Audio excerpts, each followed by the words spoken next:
Oh, you're here! I was just starting to wonder if I should send you clearer instructions. But then I thought, if I make my hints too obvious, it might get in the way of your travel plans. And then, just as I was pacing back and forth, agonizing over what I was going to do, you turned up here anyway. So, it looks like everything worked out fine. Hey, Nicole! You're so full of energy today! And words! You're so full of words! I'll take that as a compliment. All right then, are you ready to check out my next room? Is this Nicole's studio? Why is it just a bunch of empty frames on white walls? Let's take a closer look.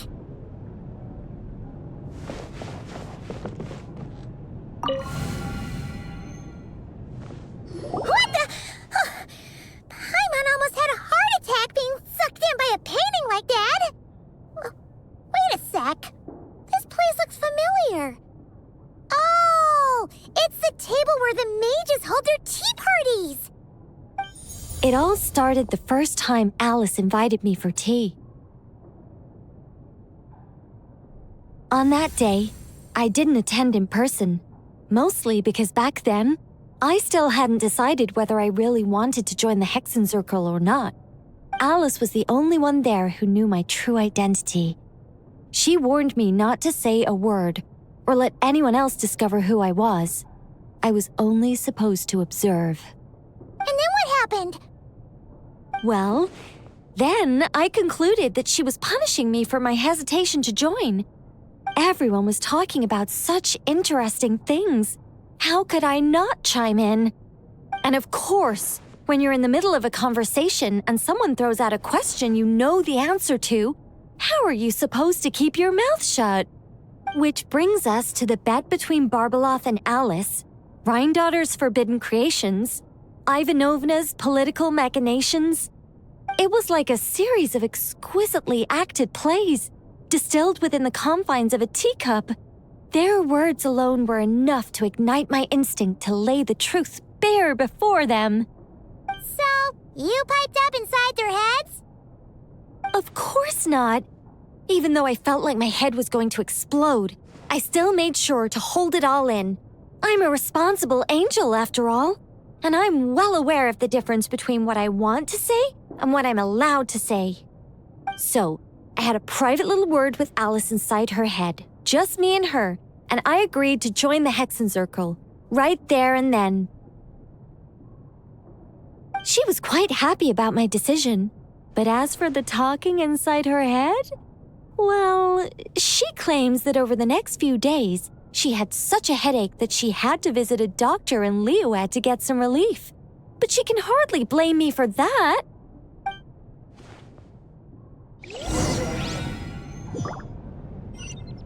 How about we go look at the other frames?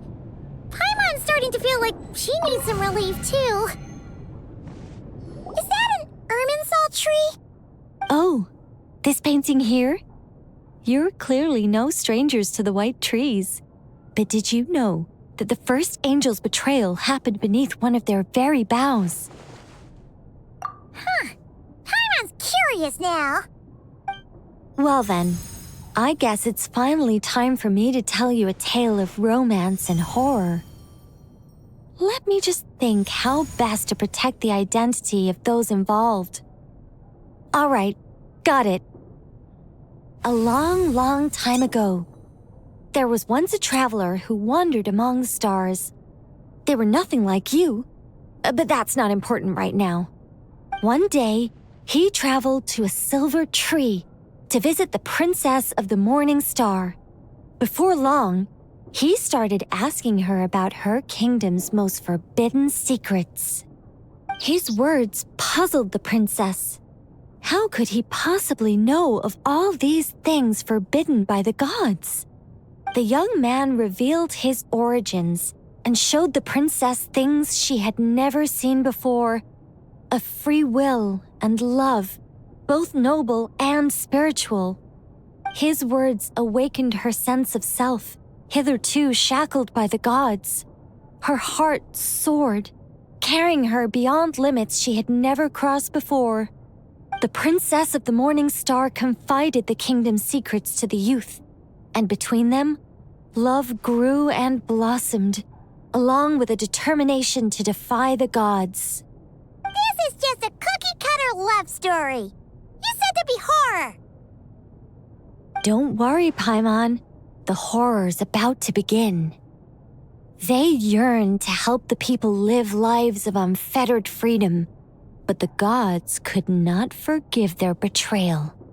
They sent down thunder and fury, destroying the lovers' home. And when the Great War subsided, the power and the wisdom of the princess were lost, never to return. Even her closest friends were cursed. Yeah. That ending was pretty scary after all. But didn't you say you were going to tell us about the first angel? And you're not saying this story's actually true, are you? It sure is. And that's the scariest part.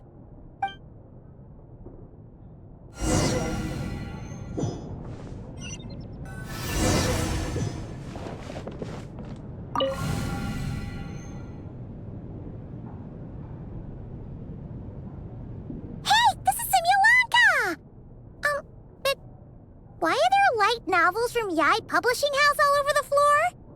Well, on the subject of my literary enlightenment, my greatest inspiration of all is none other than Lady Anya herself.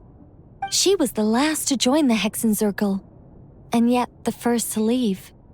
I loved all of her stories, whether it was just an idea or a fully fleshed out manuscript. Anya was always so skilled at making her readers gasp with joy. Hexenzirkel discussions rarely stray far from magic, and it's my belief that Anya possessed a unique magic of her own. She could weave love and compassion into words and stories that would touch the hearts of others. I asked her for tips on how to write compelling tales. She taught me a lot of tricks and techniques, but in the end, my biggest enemy has always been myself. That's one way of putting it. Communicating through thought is so much more convenient. I guess even angels can succumb to laziness. However, recently I've resolved to make an effort, even if it's just to spare myself reproaches from a certain old Seelie friend of mine. Oh! Does that mean we're finally gonna get to read something you've written? Who said anything about writing? I'm talking about buying popular works from the last few centuries to flip through in my spare time.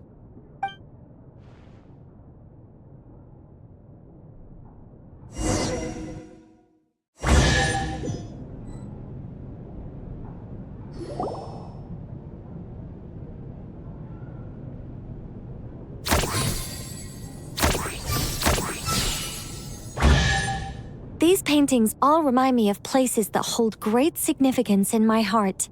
And now, the studio has been fully restored.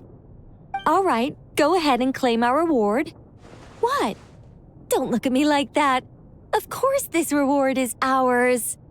You're not going to leave this chest unopened, are you? I can't let you leave if you do. Besides, after telling you so many stories, don't I deserve a reward of my own?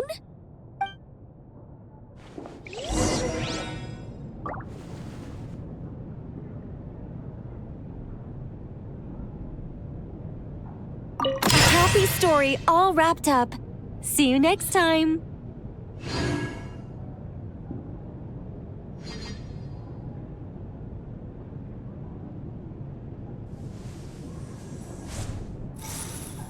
Come to think of it, this Mage's Lodge holds a special significance for me, too.